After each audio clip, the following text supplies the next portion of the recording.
ఈ program Joyce Meyer ministries partners మరియు friends ద్వారా స్పాన్సర్ చేయబడింది.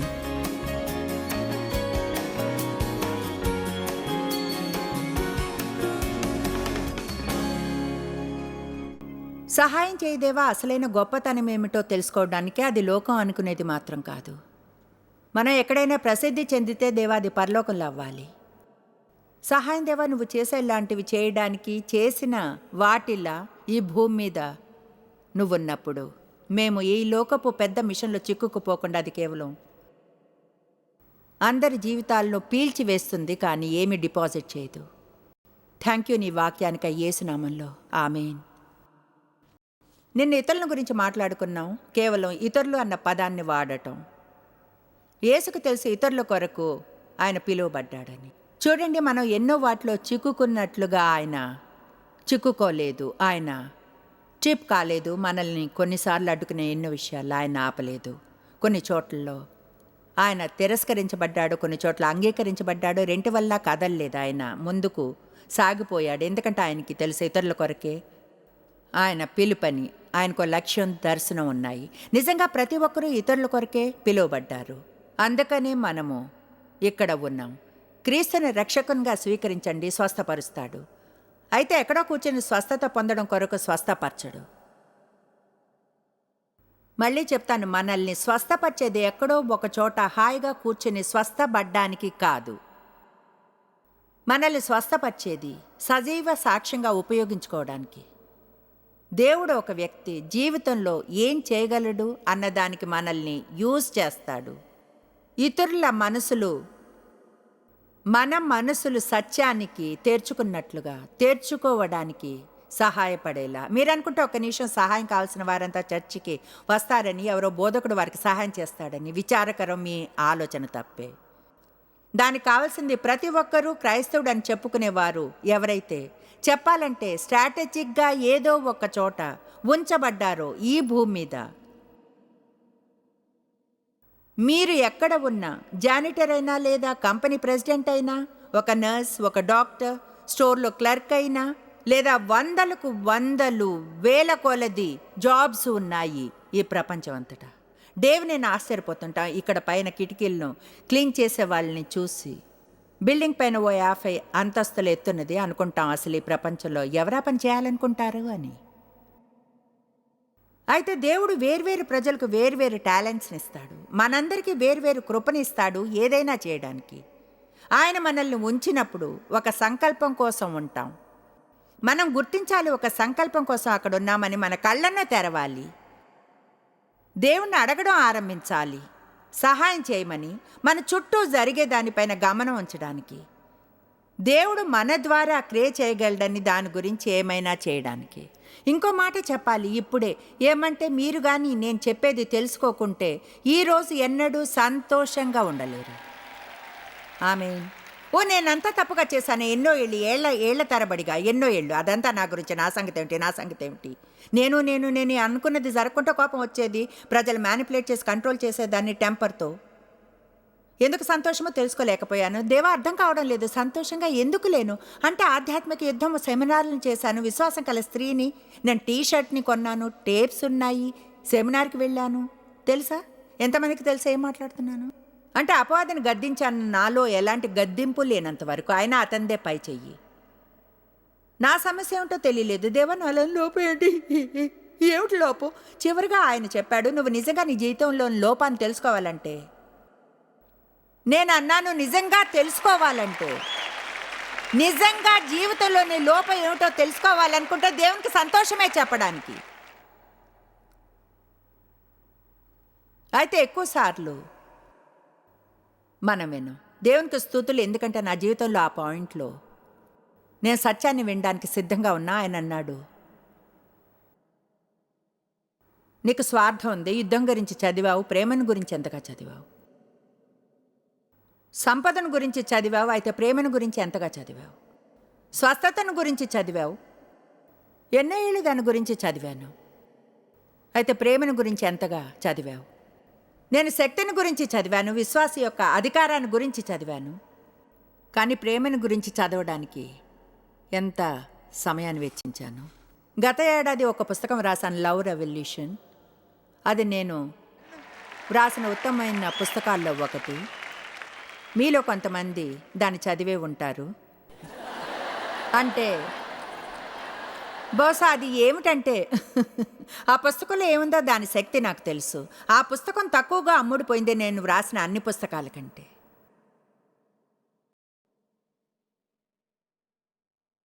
ఎంత విచారకరం! అది మనకు చెప్తుంది ఏం తప్పు. ఆ పుస్తకం తక్కువగా అమ్ముడుపోయింది ప్రజలకు దాని అవసరం లేదని అనుకున్నందున, లేదా వాళ్ళకి అది ముందే తెలుసు అనుకున్నందున. ఓ అవును, ప్రైజ్ ద లార్డ్ బ్రదర్, మిమ్మల్ని దేవుని ప్రేమతో ప్రేమిస్తున్నాను. ఓ మై గాష్, నేను ఇది ఇంకోసారి వింటే బహుశా సహించలేనేమో. మీ పక్కవారి దగ్గరికి వెళ్ళి వాళ్ళకు హగ్ ఇవ్వండి, దేవుని ప్రేమతో మిమ్మల్ని ప్రేమిస్తున్నాను. మీ చర్చిలో అలా చేస్తారా నాకు తెలీదు. మీరు అది వెళ్ళిన చోట చేస్తారని ఎవరైనా అన్నాడైనా? ఓకే, కొంతమంది. మనం ఎన్నడైనా ధైర్యం చేస్తే ఎవరినైనా దేవుని ప్రేమతో ప్రేమించడానికి అంటే దేవుని యొక్క నిజమైన ప్రేమతో, మై గాష్, విషయాలు ఎంతగా మారిపోతాయి. వ్యర్థంగా మాట్లాడరు, తీర్పు తెచ్చరు, విమర్శించరు. అవసరాలు తీరతాయి, అందరూ అందులోకి వస్తారు. మన చిన్న గ్రూప్స్లోనూ మన చిన్న క్లిక్స్లోనూ విశేషమైన వైఖరులు ఉండవు. నేను నిండిపోయినట్లుంది.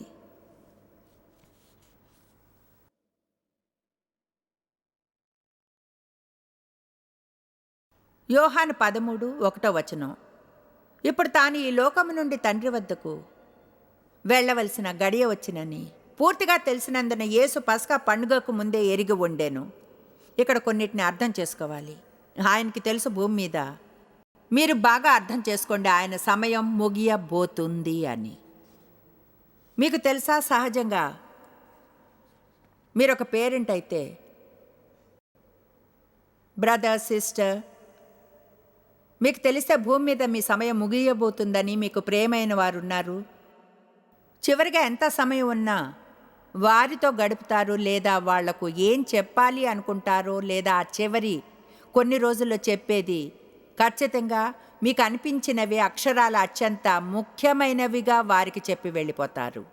మీకు అది అర్థం కాకపోతే, నిజంగా అర్థం కాకపోతే దీనిలోకి వెళ్ళినా మనం యేసు ఇక్కడ చెప్తున్న దాని ప్రభావాన్ని పొందలేం. పస్కా పండుగకు ముందే ఎరిగిన వాడై లోకంలోనున్న తన వారిని ప్రేమించి వారిని అంతం వరకు ప్రేమించాను. ఇదెంతో అందంగా ఉంది. ఎందుకంటే ఆయన అంటున్నాడు, యేసు ఏం చేయబోతున్నాడంటే ఆయన విధానంలో వారిని ప్రేమించడం ఉచ్చ స్థాయిలో ఇంకెన్నడూ ప్రేమించలేనంతగా.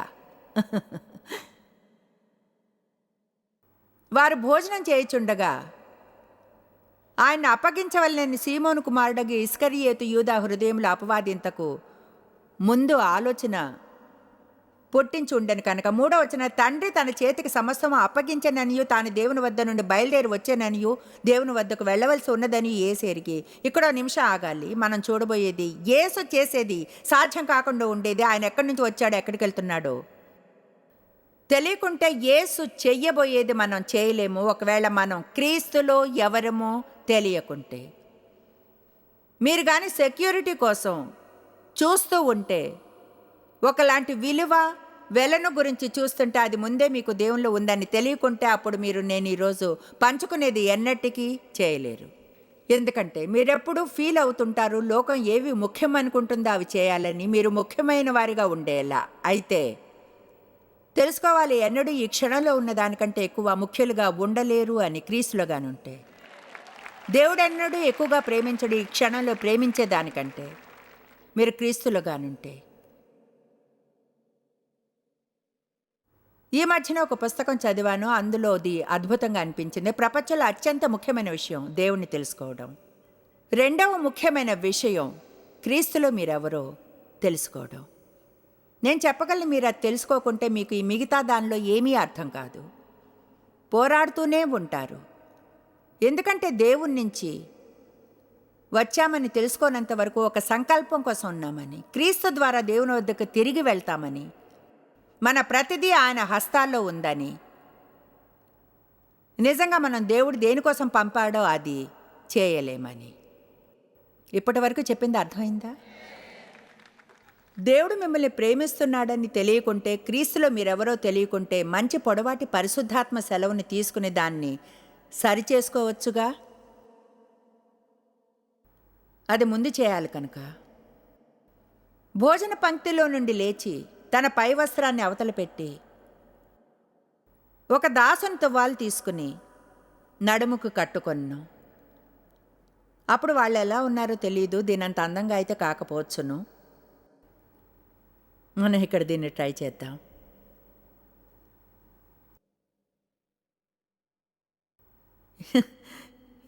ఇది పడిపోతుందేమో, అయినా పాయింట్ అర్థమవుతుంది, అవునా? భోజన పంక్తిలో నుండి లేచి తన పైవస్త్రం అవతల పెట్టివేసి దాసుని తువాలు తీసుకుని నేను చేయడం చూసిన దానికంటే ఎంతో ఇంప్రెసివ్గా ఉండి ఉంటుంది. అప్పుడు అసలైతే వాళ్ళు అతిథులు కాళ్ళు కడిగేవారు, అందరూ చెప్పులు వేసుకునేవారు, రోడ్లన్నీ మట్టి కొట్టుకుని ఉండేవి మురిగ్గా. మీరు ఊహించండి, ఒకవేళ వర్షం వస్తే ఎంత గందరగోళంగా ఉండేదో. ఎవరైతే ఈ కాళ్ళు కడుగుతారో ఖచ్చితంగా వారిని అత్యంత తక్కువగా చూసేవారు. ఇంట్లోని మిగతా దాసులందరికంటే కాళ్ళు కడిగిన దాసుడిని బహుశా తక్కువ కంటే అతి తక్కువగా అనుకునేవారు. సరే, ఇక్కడ యేసు వచ్చాడు, దేవుని కుమారుడు. అసలైతే స్వయంగా ఆయనే దేవుడు. దేవుని వాక్యం శరీరధారి అయి వచ్చాడు. ఆయన రక్షణ కొరకు వేళ చెల్లించబోతున్నాడు. ఆ పని చేయడానికి దేవుడు ఆయన్ని పంపి చేయమన్నది ముగింపుకు తేవడానికి. భోజన పంక్తిలోంచి లేచి పై వస్త్రాన్ని అవతల పెట్టి దాసంతో వాళ్ళు కట్టుకోగానే ఆ గదిలో అంత షాక్ తగిలినట్లు అయి ఉంటుంది. ఏమిటి నువ్వు చేస్తుంది? అంతట పళ్ళెంలో నీళ్లు పోసి శిష్యుల పాదములు కడుగుటకును తాను కొట్టుకుని ఉన్న తువాలుతో తుడుచుటకును మొదలుపెట్టాను. నేను ఇక్కడ ఒక చిన్న ఆబ్జెక్ట్ పాఠాన్ని చెప్తాను. నేను 3 కాళ్ళు ఇప్పుడు కడుగుతాను. వారిలోని ప్రతి ఒక్కరూ ఒక వర్గం ప్రజలకు ప్రతినిధులు. మనం చూద్దాం, ఒకవేళ మనకు ఎన్నడైనా కాళ్ళు కడగడం ఇష్టం అవుతుందా అని. అప్పుడు కొన్ని కాళ్ళు కడగడానికి ఇష్టపడతాం, అయితే వేరేవి కాదు. నేను అనుకోకూడదు ఏం చెప్తున్నానో మీ అందరికీ తెలుసని. అయితే ఖచ్చితంగా మీకు తెలిసి ఇదంతా కాళ్ళు కడగడం గురించి కాదని, అవునా? అంటే మీకు తెలుసు ఇదాయన ఒక మాదిరిగా చేశాడని, ప్రజలు ఎలా జీవించాలో చూపించడానికి. ఇక్కడ సందేశం ఏమిటంటే దాసునిగా ఉండడం నేర్చుకోవడం, ఇతరులను సేవించడం తెలుసుకోవడం. మీరు అనొచ్చు, నాకు ఈ పరిచర్యలో ఉండాలనుంది. తెలిసే పదం మినిస్టర్ అంటే దాసుడు అని. అయితే ముందుగా మార్టిన్, నేను మీ కాళ్ళు కడుగుతాను. మీ కాళ్ళు కడగొచ్చిన మార్టిన్ స్మిత్, పైకి రండి. బ్రదర్, మీ కాళ్ళు కడుగుతాను. చూడండి, మార్టిన్ కాళ్ళు కడగడంలో అభ్యంతరం లేదు. ఆయన ప్రసిద్ధి చెందిన వర్షిప్ లీడర్. అంటే ఒకలా మార్టిన్ ఇంకొంచెం బాగా తెలుసుకోవాలని ఉంది. కూల్గా ఉంటుంది ఇలా అంటే, నేను మార్టిన్ స్మిత్ కాళ్ళు కడిగాను అని. మీరు అక్కడ కూర్చుని మీ కాళ్ళు ఆ నీళ్ళల్లో పెట్టండి బ్రదర్. ఈయన రావడానికి ముందే కాళ్ళు కడుక్కు రమ్మని చెప్పాను. సీరియస్గా చెప్తున్నాను, తెలుసా ఇది ఏం చెప్తుందో? ఇంకా చూడండి, ఈ పూర్తి విషయం గురించి ఆసక్తికరమైనది ఏదో ఉంది. నిజంగా కొందరు కాళ్ళు కడిగాను. ఎంతో విధేయతగా ఉంటుంది. అది ఇంకా ఎక్కువ కూడా సహజంగా కడిగించుకునే వ్యక్తికి, కాళ్ళు కడిగే వ్యక్తి కంటే కూడా. మీరు ఇక్కడ కొంచెం సేపట్లో చూస్తారు. యేసు పేతురు కాళ్ళు కడగాలని అనుకున్నప్పుడు పేతురు అన్నాడు, నువ్వు నా పాదాలు కడగకూడదు, నిన్ను అలా చేయనివ్వను. ఆయన అన్నాడు, నిన్ను కడగని ఎడల నాతో నీకు పాలు లేదు అన్ను. చూడండి, మార్టిన్కి మరియు నాకు మధ్య సంబంధం ఉండడానికి ఒకే ఒక మార్గం, ఒకరికొకరు ఏదో ఒకటి చేస్తేనే. సహజంగా అదేమీ పెద్ద విషయాలు కాకపోవచ్చును, ప్రజలు గమనించగలిగేలా. అవి ఎలాంటి పనులంటే, మీ కాళ్ళు మురిగ్గా ఉన్నాయి, వీటిని మీకోసం కడుగుతాను బ్రదర్. నిజంగా దాని అర్థం ఏమిటి? నేను ఇలా చేస్తుంటే సింపుల్ ఏమిటంటే, మార్టిన్, మిమ్మల్ని సేవించడానికి ఉన్నాను. మీరంటే ప్రేమ, మీరు దేవుని అద్భుతమైన మనిషి. నేను మీ ఆరాధన అభినందించడమే కాదు, కానీ మిమ్మల్ని ఒక మనిషిగా అభినందిస్తున్నాను. ఆమె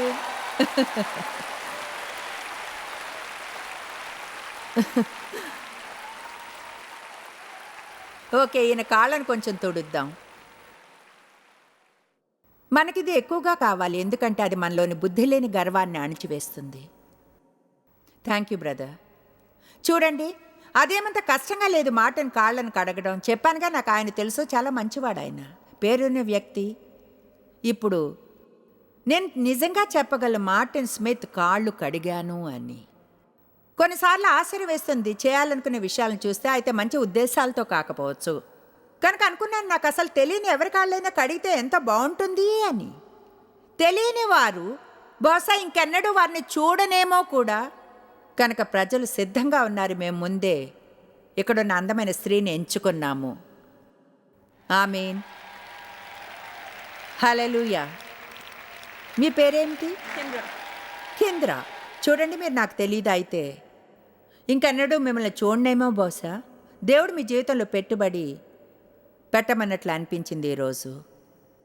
మీ కాళ్ళను కడిగి అలా చేయడం వల్ల మీరు నాలోని భాగం అని చెప్పడానికి, నేను మీలోని భాగమని, ఇద్దరం క్రీస్తు శరీరంలోని సభ్యులమని, దేవుడు ప్రేమిస్తున్నాడని, నా ద్వారా ప్రేమిస్తున్నాడని.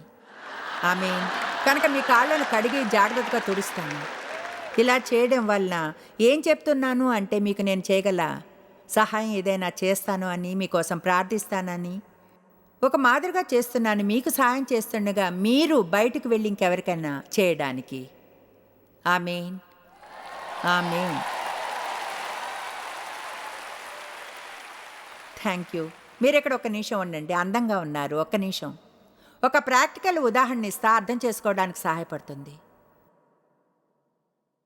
నిజాయితీగా కొన్నిసార్లు మనం ఇతరుల కొరకు ఏమైనా చేయాలని అనుకున్నా, ఎక్కువగా మనకు నచ్చిన వారికి, తెలిసిన వారికి చేయాలనుకుంటాం.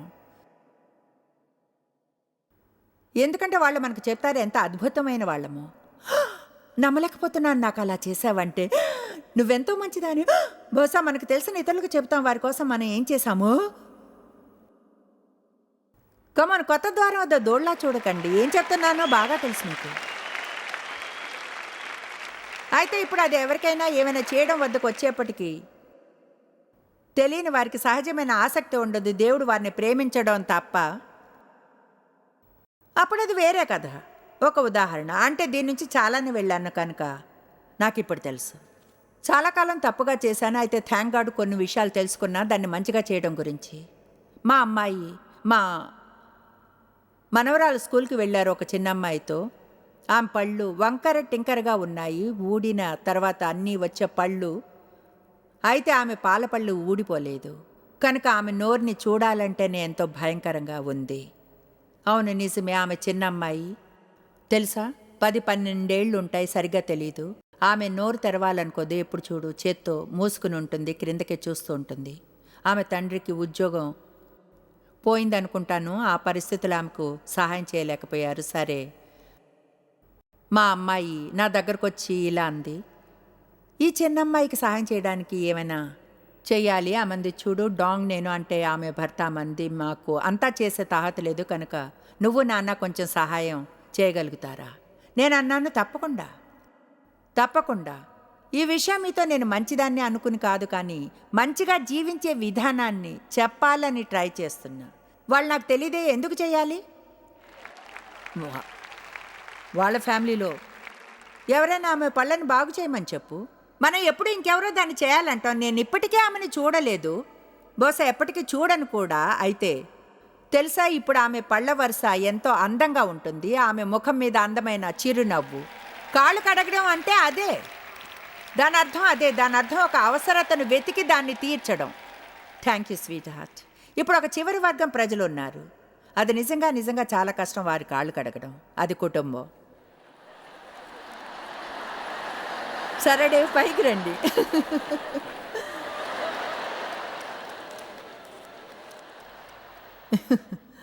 మీకు విషయం చెప్తాను, మీకు ఇది వెంటనే అర్థం అవుతుంది. నేను నా షూస్ని తీసివేసి ఇలా అంటే, అక్కడున్న ఎవరు వచ్చి నా కాళ్ళు కడుగుతారు? ఆల్రైట్, మిమ్మల్ని చూడండి ఇప్పుడు. అయితే మీ భర్త ఇలా అంటే ఏమవుతుంది? హనీ, నువ్వు నా కాళ్ళు కడుగుతావా? నీకు పిచ్చా? నీ కంపు కొట్టే మట్టి కాళ్ళు నువ్వే కడుక్కో. నన్ను ఏమనుకుంటున్నావు? ఈ ఇంటి బానిసనా నీ కాళ్ళు కడగడానికి? కమాన్, అర్థం చేసుకోండి. ఇంకా అంటే వింతగా ఉందని తెలుసా? అయితే అందులో సందేశం ఉంది. అంటే ప్రజలు ఒక పరిచర్యగా చర్చిలో చేస్తారు ఏదైతే మూసిన ద్వారాల వెనుక తమ ఇంట్లో సొంత కుటుంబం కోసం చేయనివి. నేను దీనికి తగిలి నీళ్లు పోతే 10 మంది పైకి వచ్చేస్తారు క్లీన్ చేయడానికి. ఏం జరుగుతుందో తెలుసుకోవడానికి ముందు మరో 10 గ్లాసులు నీళ్లు కావాలి. అయితే ఇంట్లో ఎవరైనా పారబోస్తే, నాకు గుర్తుంది మా పిల్లలు ఏదైనా పడేది, అసలు మీకేమైంది, ఒక్క పని సరిగ్గా చేయలేరా, ఈ టేబుల్ దగ్గర కూర్చున్నప్పుడు గందరగోళం సరి చేయలేక విసిగిపోతున్నాను. కమాన్, నా చేతి ఎక్కువ శ్రమ చేయించకండి, మీరు అది అర్థం చేసుకోండి. హల్లెలూయా. చూసారా, డేవ్ చింతలో పడిపోయారు. మనం ఒకరికొకరు నిజంగా పనులు చేసుకోవాలి. ఒక వివాహాన్ని చెడుగా చేసే ముఖ్య విషయం ప్రజలు ఒకరికొకరు చిన్న చిన్న పనులు చేయకపోవడమే. అవి ముఖ్యమైనవి అని ఆలోచించడం మానేస్తారు. కాంప్లిమెంట్స్ ఇవ్వడం మానేస్తారు. సహాయం చేయరు. ఒకరి కాళ్ళు మరొకరు కడగడం మానేస్తారు. కనుక డేవ్, నేను మీకు కమిట్ అయ్యాను. మీకోసం చిన్న పనులు చేయాలనుంది. ఎలా అవసరమైనా మీకు సహాయం చేయాలనుంది. మీరు నా మనిషి. I love you. అవును, అదే నేను నిన్ను ఎంతగానో ప్రేమిస్తున్నాను ప్రియా.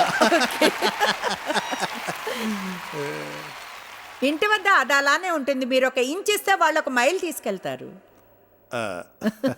ఇదిగో కడిగేశాను. కాళ్ళు తుడు. ఓ, కాళ్ళు తుడవమంటున్నారు. సరే, ఓకే.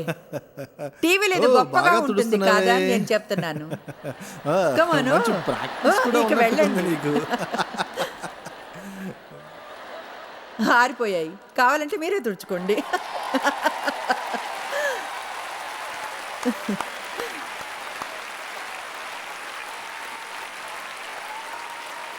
కమాన్, సందేశం అర్థమైతే దేవునికి స్తుతులు చెప్పండి.